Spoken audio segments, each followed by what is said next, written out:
Hi, Alex. Oh, I didn't catch you there. Where'd you come from? Hello. Goodness Hello. me. Did you enjoy our little podcast about nakedness? I'm sure you did. That's for sure. Oh, I did. Yes, I did. You greatly Indeed, amused yourself. So, I have to confess something to you. What? I do a podcast with this old loser, this whack job, and I want to know. Yeah, I know. Aren't I just the worst two-timer? I know. I want to know, what are your best tips for debating? Because we argue all the time. Yes. I walked into my first debating class when I was 14 years old, Father Johnson. Adorable. You actually had a class. I learned it all myself. Yes. No. Father Johnson. Okay. You taught me that one. You are a sick man. That was the guy's name. I'm telling you. His name was Johnson. Okay. No, his father Johnson. That's the worst of it. Father Johnson, right? So he set up the beginning of the class, and there were about 8 or 10 of us there, and all my pals, and we're all nerds, right? Bookish nerds, classicists, antiquarians, right? And we're all in the debating team and the theatrical team and all this. So he said, okay. He said, "You're here to learn debating, right?"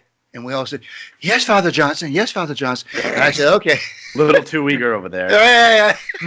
So he said, "How do you think a person wins a debate?" And we all raised our hands.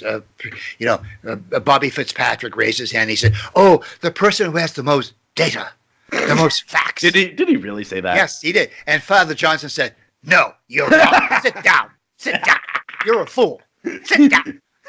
So the other kid, Jackie McCormick, was sitting next to me. Jackie raises his hand and he says, "The guy who's got the most persuasive speaking techniques." And Father Johnson says, "No, get out. You're totally wrong. All right. So he comes to. I love how he just steamrolls everybody with his debate tactic. And he comes to McIntyre. He comes to little Marky McIntyre, little Mark Dennis, and he says, "What do you have to say?" He said, "What do you have to say? It's probably wrong."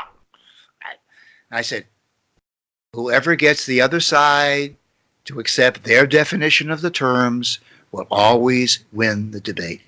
He said, "I love you." That's how you imagine what he did next. He said, "You're right. Now get out." That's the beginning of debate. If you get, and you know this, I mean, you debate people all the time. You always win. I don't. Yeah. What? Well, shall we mention your Facebook antics, Alex? You don't have to. I mean, by the way, today's my first day without Facebook. I am such a happy man. You're 70 years old, and it took you that long to figure out.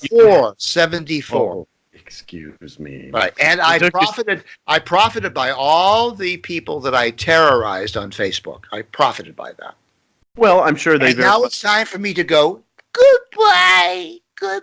See you later, baby. Well, that's unfair to them. You've left nice little ringworms in their brains that'll never get out, even when you're long dead. I invited them to follow me on Twitter.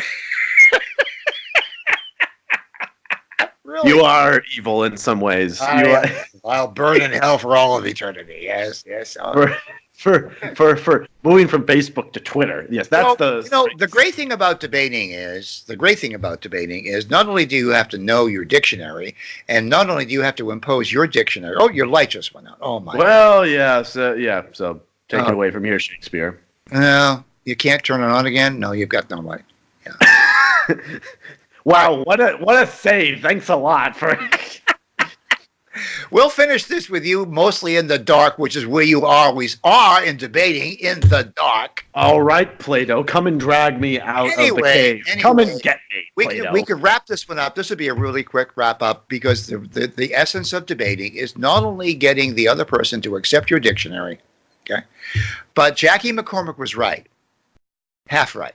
If you have a persuasive manner of speaking, if you have a golden tongue, if you are adroit and quick on your feet, if your brain is connected to your mouth, and they both work in utter synchronicity, and you have the right definitions, you are always going to win this debate.